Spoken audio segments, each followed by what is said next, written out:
بسم اللہ الرحمن الرحیم۔ تمام تعریف رب العالمین کے لیے، درود و سلام رحمت العالمین پر۔ سامعین محترم، السلام علیکم۔ آج ہم سہاگ رات کے حوالے سے بات کریں گے۔ شادی کی بنیاد مباشرت ہے۔ اس سے پہلے ہم مباشرت کے آداب، فور پلے اور مباشرت کے طریقوں کی وضاحت کر چکے ہیں۔ ایک بار ان کو اچھی طرح سے پھر سن لیجئے، اس طرح آپ پہلی مباشرت سے خوب لطف اندوز ہو سکیں گے۔ سہاگ رات والے کمرے کو خوب سجایا جائے۔ کمرے کا ماحول خوشگوار اور پرسکون ہو، نہ گرمی نہ سردی۔ بہتر ہے کہ باتھ روم کمرے کے ساتھ ہی ہو۔ بستر کی چادر شوخ رنگ کی خوبصورت، نرم اور ملائم ہو، اور بستر پر پھول کی پتیاں بکھیری جائیں۔ کمرے کو خوشبودار موم بتی کی روشنی سے سحر انگیز بنایا جائے۔ پسندیدہ خوشبو والے ایئر فریشنر سے کمرے کو خوشبودار بنایا جائے، اور مباشرت میں استعمال ہونے والے سامان کو قریب ہی رکھیں۔ دولہا اور دلہن غسل کر کے دن بھر کی تھکاوٹ کو دور کر کے فریش ہو جائیں۔ میاں تصور کرے کہ بیوی کو جنسی عمل اور مباشرت کے حوالے سے کچھ علم نہیں، وہ اسے ضروری معلومات فراہم کرے۔ مثلا بیوی کو بتائے کہ اللہ کے پیارے نبی صلی اللہ علیہ وسلم نے جنسی عمل کو نیکی اور صدقہ قرار دیا ہے، جس کا ثواب بھی ملتا ہے۔ حضور صلی اللہ علیہ وسلم نے ایک دوسری حدیث میں فرمایا ہے کہ بیوی میاں کے ساتھ تعاون کرے، اگر وہ بغیر کسی معقول وجہ کے تعاون سے انکار کرے تو فرشتے سائی لات اس پر لعنت بھیجتے ہیں۔ سامعین محترم، مباشرت ایک پر لطف عمل ہے۔ اگرچہ پہلی بار دونوں کو کچھ تکلیف ہوتی ہے، لیکن اگر دونوں ساری توجہ جنسی لطف پر مرکوز کر دیں تو تکلیف کا احساس نہیں ہوتا۔ اگر بیوی بھرپور تعاون کرے اور اپنے جسم کو بالکل ڈھیلا چھوڑ دے تو تکلیف نہ ہونے کے برابر ہوگی۔ پہلی رات بیوی کی تواضع اور دل جوئی کی جائے، کیونکہ لڑکی اپنا گھر چھوڑ کر نئے ماحول میں آتی ہے۔ وہ کسی حد تک خوف اور گھبراہٹ وغیرہ کا شکار ہوتی ہے۔ وہ خاوند اور سسرال والوں کے حوالے سے کئی طرح کے خدشات کا شکار ہوتی ہے۔ اس صورت میں اسے دل جوئی کی سخت ضرورت ہوتی ہے۔ بہتر ہے کہ دونوں دو نفل پڑھیں اور کامیاب اور پرسکون زندگی کی دعا مانگیں۔ اس سے انسان پرسکون ہو جاتا ہے، جس کی وجہ سے خاوند کا تناؤ بھرپور ہوگا اور انزال بھی جلد نہ ہوگا۔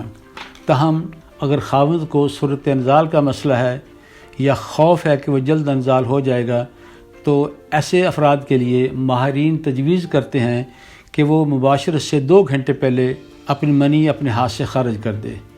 اس سے انسان جسمانی لحاظ سے پرسکون ہو جاتا ہے اور پھر انزال بھی جلد نہیں ہوتا۔ ہمارے ہاں پہلی رات مباشرت کو ضروری سمجھا جاتا ہے، ورنہ ولیمہ جائز نہ ہوگا۔ قرآن و سنت کی روشنی میں اس کی کوئی حقیقت نہیں۔ ہمارے ہاں نکاح عموماً رات کو بہت دیر سے ہوتا ہے۔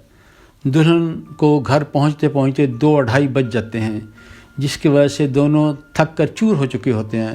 تھکاوٹ کے علاوہ دونوں خوف، گھبراہٹ، جھجک اور ٹینشن کا شکار بھی ہوتے ہیں، خصوصاً اگر دونوں پہلے سے واقف نہ ہوں۔ لڑکی کو مباشرت کی تکلیف کا خوف ہوتا ہے، اس کی فرج کے اندر چکناہٹ کم ہو جاتی ہے، جس کی وجہ سے عورت کو مباشرت میں تکلیف ہوتی ہے۔ لڑکے کو بھی ناکامی کا خوف ہوتا ہے۔ خوف اور ٹینشن کو کم کرنے کے لیے میاں مباشرت سے 1 گھنٹہ پہلے سکون کی کوئی گولی، مثلا ایلپ اور زینکس وغیرہ لے لے۔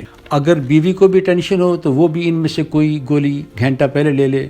یہ گولیاں صرف شادی کے شروع کے چند دنوں کے لیے ہیں، پھر ان کی ضرورت نہیں ہوتی۔ سامعین محترم، جوانی میں ہر مرد جسمانی طور پر نارمل ہوتا ہے، البتہ بعض اوقات خوف، ٹینشن اور ذہنی دباؤ کی وجہ سے فرد کو تناؤ نہیں ہوتا، یا عین موقع پر تناؤ ختم ہو جاتا ہے۔ یہ ایک فطری عمل ہے۔ اس صورتحال کے پیش نظر پہلی رات کی سیکس کو زیادہ اہمیت نہ دی جائے۔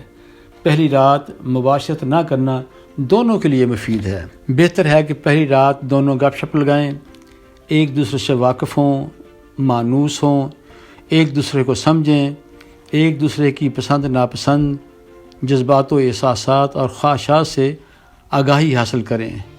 مباشرت کے علاوہ کئی دوسرے طریقوں سے بھی آپ جنسی لطف حاصل کر سکتے ہیں۔ مثلاً پیار و محبت کی باتیں، عورت کو محبت کی باتیں بہت پسند ہیں، دونوں بوس و کنار سے لطف اندوز ہوں، ایک دوسرے کے جسم کے لمس سے لذت حاصل کریں، ایک دوسرے کے جسم پر ہاتھ پھیریں، مساج کریں، بیوی کو گلے لگائیں، بھینچیں، بغل گیر ہوں، اس کے ساتھ لپٹیں، یہ سب کچھ دونوں کے لیے بہت لطف انگیز ہے۔ پھر ایک دوسرے کے ساتھ لپٹ کر آرام سے سو جائیں۔ اگر دونوں پہلے سے واقف ہیں تو بھی پہلی رات مباشرت کرنا ضروری نہیں۔ عموماً تھکاوٹ کی وجہ سے دونوں زیادہ لطف اندوز نہیں ہوتے۔ اگر دونوں فریش ہوں، راضی ہوں، تو پھر مباشرت میں کوئی حرج نہیں۔ بیوی کے تعاون اور رضامندی کے بغیر زبردستی مباشرت نہ کی جائے، اس سے بیوی کے دل میں نفرت پیدا ہو جاتی ہے، بعض اوقات یہ طویل عرصہ تک رہتی ہے اور بیوی فور پلے اور مباشرت میں بھرپور شرکت نہیں کرتی۔ مباشرت کو 1-2 دن ملتوی کرنے سے عورت کا خوف کم ہو جاتا ہے اور وہ زیادہ تعاون کرتی ہے۔ سامعین محترم، پہلی مباشرت کی باقاعدہ تیاری کی جائے۔ میاں شام کو کام سے جلد واپس آ جائیں، کھانا دونوں ہلکا پھلکا کھائیں، میاں بیوی کی خوب تعریف کریں، شام کو دونوں غسل کر لیں اور اپنے جسم اور لباس کو خوشبو سے معطر کریں۔ میاں مباشرت کی باقاعدہ منصوبہ بندی کرے کہ فور پلے اس نے کس طرح کرنا ہے، مباشرت کس طرح کرنی ہے۔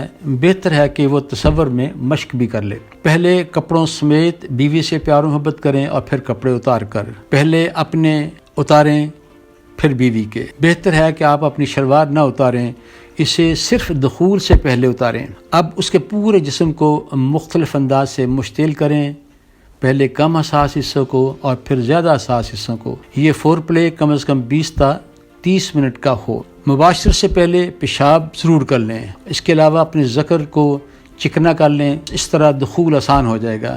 پھر مشنری طریقے سے مباشرت کریں، دخول کے ساتھ اس کے پستانوں اور بزر کو بھی مشتعل کرتے رہیں۔ اس صورت میں عورت 5 منٹ کے اندر آرگیزم حاصل کر لیتی ہے۔ تقریباً 70% عورتوں کو آرگزم کے حصول کے لیے ان کے بزر کو مشتعل کرنا ضروری ہے۔ دخول میں بیوی آپ کی مدد کر سکتی ہے۔ وہ ذکر کو پکڑ کر فرج کے منہ پر رکھے اور آپ تھوڑا سا زور لگائیں تو دخول ہو جائے گا۔ مکمل دخول سے پردہ بکارت پھٹ جاتا ہے اور معمولی سا خون نکلتا ہے، اور اگر خون نہ بھی نکلے تو بھی پریشان نہیں ہونا، کیونکہ سب عورتوں کا خون نہیں نکلتا۔ فارغ ہونے کے بعد بیوی سے جلد علیحدہ نہ ہوں، کچھ دیر اس کے ساتھ لیٹے رہیں، پیار و محبت کی باتیں کریں۔ آپ ایک رات میں بیوی کی رضامندی سے 1 سے زیادہ بار بھی مباشرت کر سکتے ہیں۔ اس صورت میں ہر بار اپنے ذکر کو دھو لیں یا وضو کر لیں تو بہتر ہے۔ عموماً دوسری اور تیسری بار انزال جلدی نہیں ہوتا۔ سامعین محترم، سیکس ایجوکیشن کے حوالے سے انشاءاللہ جلد ہی نئے ٹاپک کے ساتھ میں پھر آپ کی خدمت میں حاضر ہوں گا۔ شکریہ، خدا